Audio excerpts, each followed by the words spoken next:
ವಾಣಿಭದ್ರೇಶ್ವರ ದೇವಸ್ಥಾನಕ್ಕೆ ಹೋಗಬೇಕಾದ್ರೆ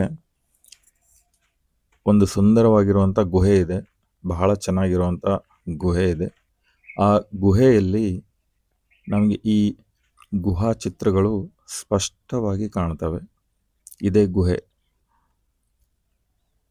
ಈ ಗುಹೆ ಒಳಗಡೆ ಕೆಲವು ಪ್ರಾಣಿಗಳು, ಪಕ್ಷಿಗಳು, ಮನುಷ್ಯರು ಈ ರೀತಿ ಕೆಲವು ಚಿತ್ರಗಳು ಚೆನ್ನಾಗಿ ಕಾಣ್ತವೆ. ಕೆಲವು ಜನ ಅದರ ಸುತ್ತಮುತ್ತ ಏನೋ ಬರೆದಿದ್ದಾರೆ. ಆ ರೀತಿ ಎಲ್ಲ ಬರೀಬಾರ್ದು.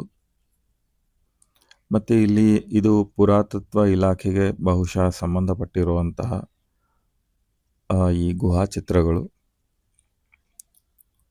ಈ ರೀತಿ ಇಲ್ಲಿ ತುಂಬ ಗುಹಾ ಚಿತ್ರಗಳು ನಮಗೆ ಮಲ್ಲಾಪುರ್ ಎಂಬುವ ಗ್ರಾಮದ ಸುತ್ತ ಸಿಗುತ್ತವೆ. ಸಾಧ್ಯ ಆದರೆ ಬಂದು ನೋಡಿ.